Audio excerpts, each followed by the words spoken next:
is wrought by the power of faith. He's gone back to the beginning. He's gone back to Abel.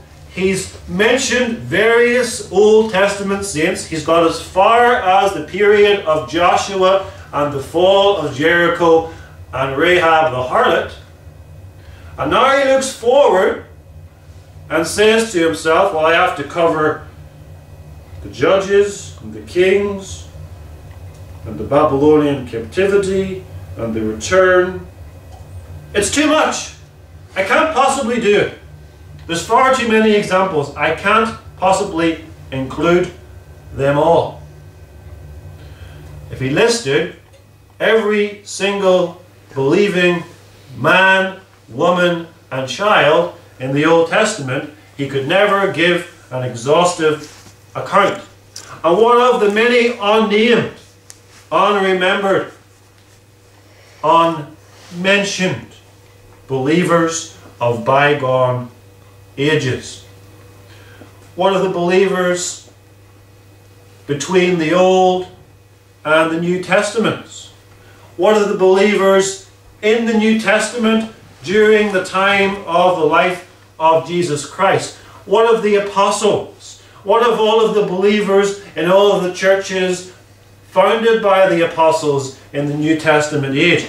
And when this apostle dies, who's written Hebrews 11, and someone else has to come along and take up the pen and continue the story, who's going to include all the believers of the early church under the Roman persecutions, for example, or the medieval church, or the church of the Reformation, or the church after the Reformation, or the church of the modern age, or the church of today? It's impossible. It's impossible to record it all. There's far too much to say. God has wrought so much by the power of faith, we can't even include it all. And why is that? Why is such a task impossible? Why is this beyond retelling? Verse 12 gives us one answer. The seed of Abraham is innumerable. It can't be counted. It's beyond human arithmetic. That's what that word means. Only God knows who all of his elect are. Only God has therefore an exhaustive list. And only God can number them all. And only God knows who has been engrafted into Jesus Christ by a true faith. And only God has recorded in his book everything that they have done by the power of faith which God has worked in them. And second, the power of faith has worked everything in the life of every child of God which pleases God. Everything. Verse 6 told us, without faith it is impossible to please God. On the flip side, by faith it is possible to please God. All of our sins, they come forth from our old man of sin. We're responsible for him. Our flesh is us.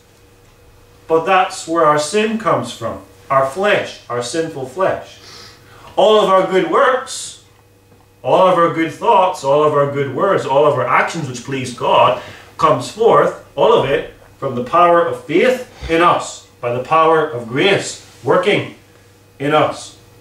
And take just one example of Noah. The text in Hebrews 11, earlier in the chapter, says, by faith Noah prepared an ark. That was one action which Noah performed through faith. But so was everything else that Noah performed apart from his sin.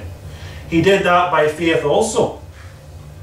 His walking with God mentioned in Genesis, he did that by faith.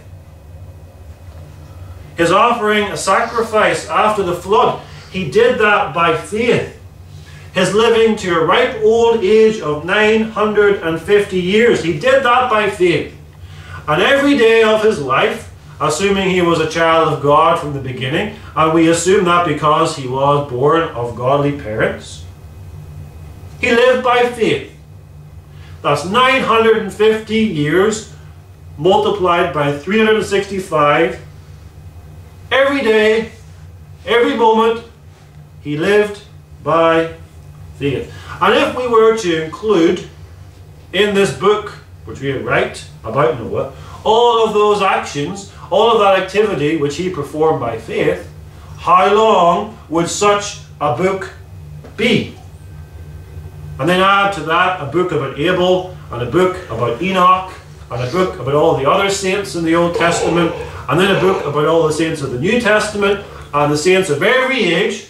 How many books would that be?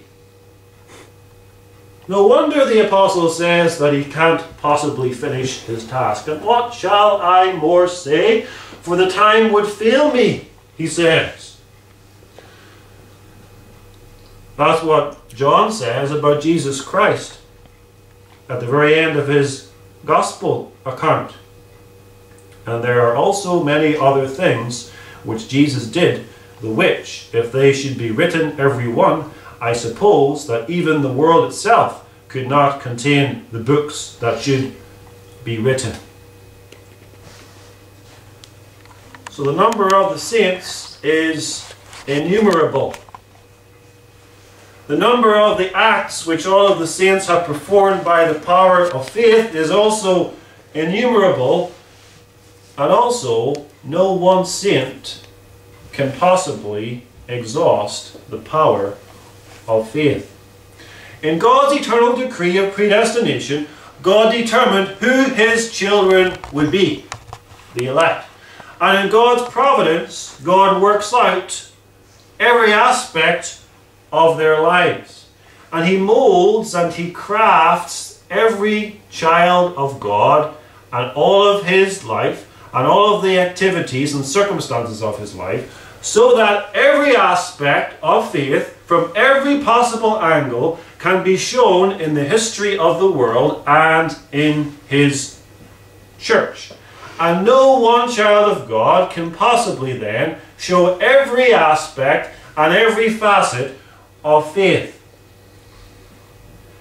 Every child of God is like a single tile, and God is making a mosaic, as it were.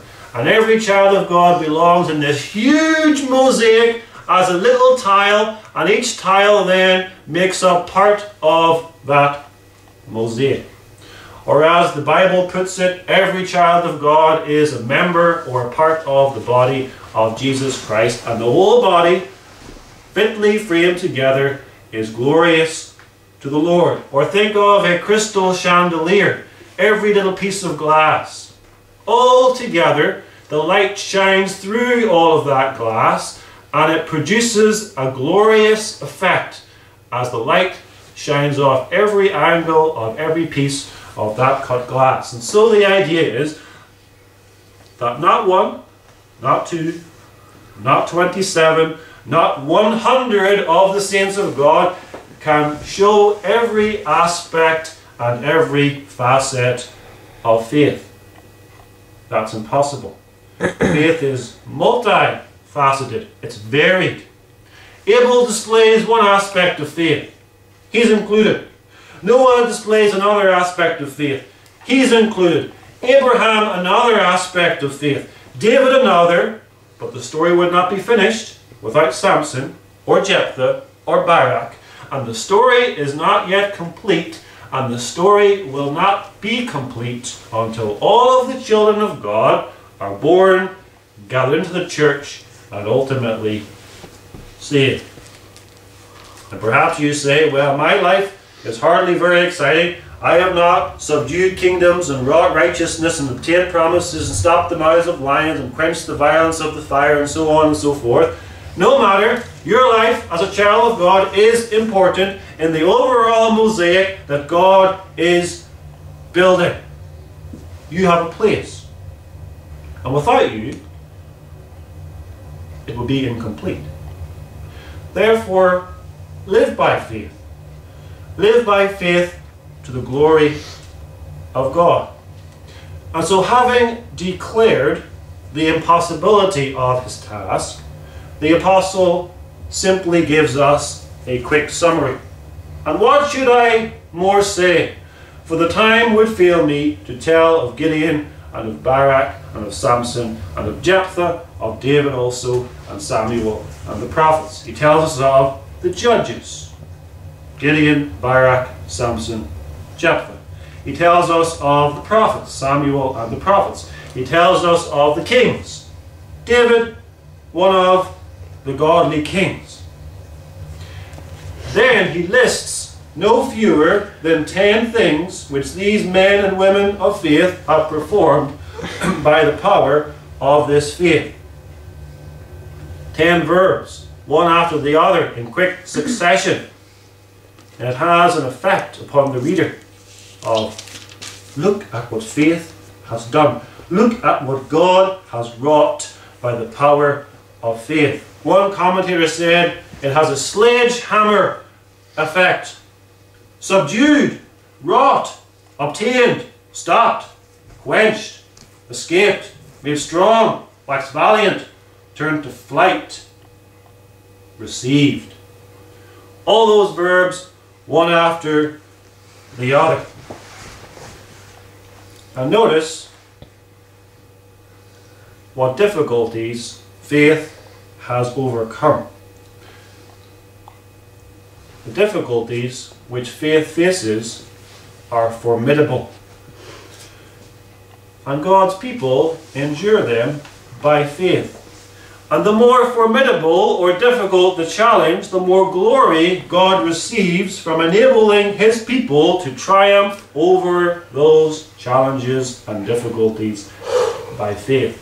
Now, we cannot examine every one of these things in detail, nor do I believe that that is the purpose of the writer in giving us them. He wants to give us the effect of one after the other in quick succession.